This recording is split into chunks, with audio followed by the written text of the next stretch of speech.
안녕하세요. 평범입니다. 1909년 모사데그는 프랑스 파리에서 교육을 받았고 프랑스에서 법학을 공부했습니다. 그 후에 스위스에서 법학 박사를 공부했습니다. 1913년 6월 법학으로 박사학위를 유럽에서 받은 유럽 대학에서 이란인으로는 최초의 법학 박사가 됩니다. 1951년 총리가 된 후에는 외국 지배에 대한 저항, 사회개혁을 단행했습니다. 독재적, 국가주의적인 개혁을 단행합니다. 모사데그는 혼자서 모든 법을 독단적으로 선포할 수 있는 독재 정권을 수립합니다. 구체적으로 실업 보상이 도입되고 공장 소유주는 노동자에게 혜택을 주라고 명령합니다. 나를 따르라 그런 거죠. 안 따르면 확 그냥. 토지개혁법을 통과시켜 임대인 수입의 20%를 세입자에게 주도록 합니다. 이건 땡기네요. 너무 혁신적입니다. 영국 기업의 회사를 국유화시켰습니다. 협의 안 된다고 국유화를 했죠. 영국, 이란 석유회사, 현재는 브리튼 석유회사의 국유화를 단행합니다. 이 회사는 1913년 이후에 영국인이 이란 땅에 세운 회사였습니다. 이란에서 50년 정도 기업으로 있었던 것입니다. 사실 영국은 이란에 대한 석유 산업이 이란에 그냥 빼앗기는 게 몹시 싫었습니다. 이익을 계속 얻고 있으니까요. 영구 조세 같은 거죠. 왜냐하면 1914년 영국 정부는 이 회사의 주식의 51%를 매수하였기 때문입니다.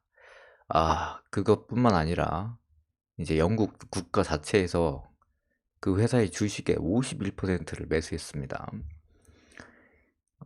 그리고 50년 정도 이란에 있었어요. 그러니까 협의가 쉽지는 않았을 거예요. 모사데그는 어떤 자신의 연설에서 외국과의 협상은 결렬되었다. 석유를 판 돈으로 사람들의 빈곤, 질병을 막을 것이다. 석유에 대한 영국 회사의 권한을 제거하겠습니다. 그 회사가 이란에 준 부패와 음모를 제거할 것입니다. 이 회사가 없어지면 이란은 경제적, 정치적 독립을 할 수 있습니다. 프리덤!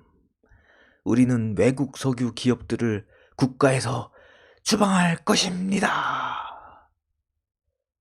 너에게는 계획이 다 있구나. 이렇게 모사데그는 주장했습니다.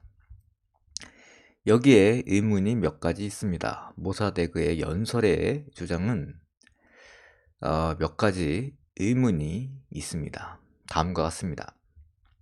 1. 첫째, 모든 외국 기업의 국내 투자를 다 거절하는 것인데 저항의 이름으로 그렇게 한 것입니다.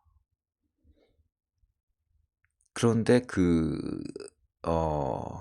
어떤 기업의 기술을 충분히 이란은 갖추고 있는가?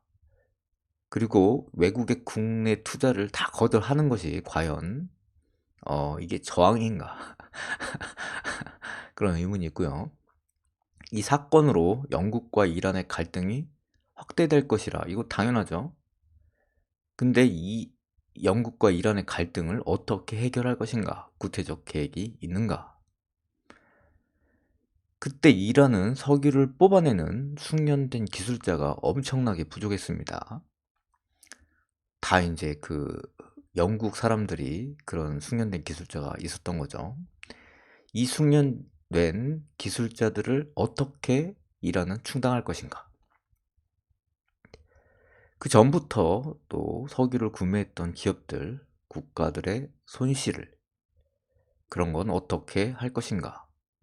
보상할 것인가? 아니면 입을 싹 씻을 것인가?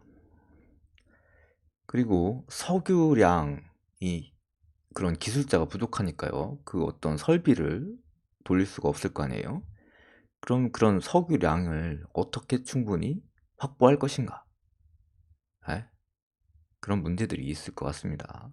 근데 실제로 그 당시 국유화 후에 영국으로부터 석유 산업을 빼앗은 후에 이란의 석유 추출량은 완전히 줄어버렸습니다.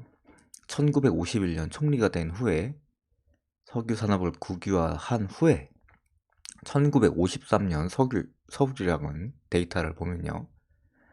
아무튼 아우 나 숫자에 약해서요. 아무튼 이 정도에서요. 이렇게 줄었어요. 몇 개가 준 거야.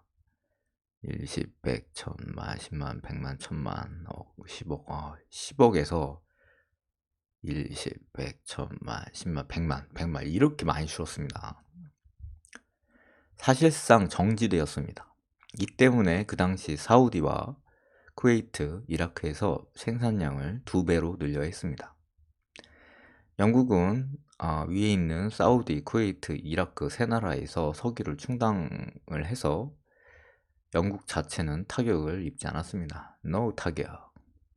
이란은 사실상 정지된 수익 감소로 경제적 타격을 심하게 입고 있는 상황이었습니다. 수입이 정지됐으니까요, 거의. 예스 타격. 모사데그는 이란의 수익 감소로 인한 경제적 타격을 어떻게 해결해야 할지 아무것도 몰랐습니다. 너는 계획이 없었구나. 경제적 접근을 그냥 도덕주의로만 접근한 것이 아닌가 싶습니다. 모사데그의 실각은 상황상 필연적일 수밖에 없었던 것은 아닐까요? 1951년 모사데그가 총리가 된 후 석유 산업의 국유화로 무조건 가자 이런 거죠.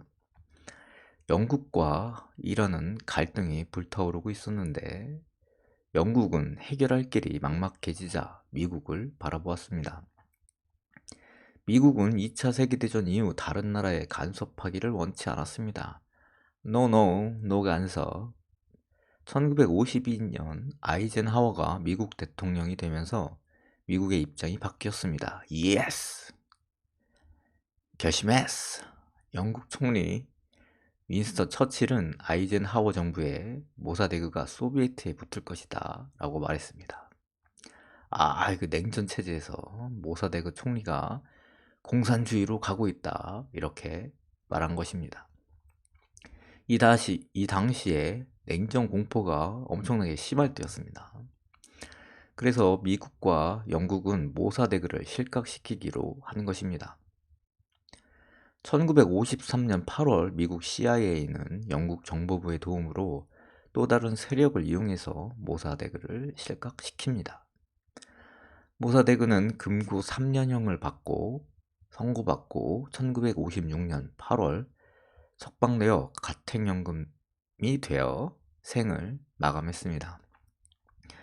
이런 상황에서 1953년 모사데그는 만약인데요. 가정입니다. 뇌피셜입니다. 실각되지 않고 버텼으면 다음과 같은 일이 생겼을지도 모르겠습니다. 이란의 현대사에서 지금 모사데그는 외국 지배에 대한 저항 영웅, 민중의 영웅이라고 칭송받고 있습니다. 아마 버텼으면 어떤 경제적 타격으로 영웅의 지위를 잃었을 것입니다. 그리고 정치를 저 한 가지만 보더라도 정치를 너무 못하는 것 같아요. 뭔가 현실적인 어떤 실질적인 국가의 이득을 향해 가지는 못했을 것 같습니다. 그래서 국민들의 욕을 엄청 먹었을 것 같습니다. 두 번째는요, 국가의 수입이 없어진 상황에서 반대 세력이 미국과 손을 잡고 봉기를 했잖아요. 근데 봉기하지 않았어도 어떤 그 자체, 그 세력의 그 내부에서의 반란이 그런 불만이 생겨서 실각했을지도 모르겠다라는 생각도 듭니다. 왜냐하면 국가에서 중요한 것은 조세를 걷는 것이잖아요. 뭐 다른 중요한 것들도 많이 있겠지만 그럼 그 주변의 세력들에게 응당 어떤 이익을 주어야 되거든요. 근데 이렇게 어떤 돈이 없는 상황에서 어떻게 정치 세력을 유지할 수가 있을까요? 좀 잘 안 될 것 같아요. 그리고 세 번째, 국가의 수입이 거의 정지되다시피 하였기 때문에 서민들에게 그 경제적으로요, 엄청난 타격이 가해졌을 것 같습니다. 서민뿐이겠어요? 어떤 거기 있는 기업이나 자본들, 이런 여러 세력들에게 피해가 갔을 것 같습니다. 그러면은 이제 그들이 국민들과 함께 들고 일어나 민중 봉기가 있었을지도 모르겠습니다. 모사대그 실각 후에 새로운 총리는 제일 먼저 무엇을 했을까요? 하루빨리 영국과의 석유 분쟁을 끝내기 위해 영국과의 협상을 제기했습니다. 고맙습니다.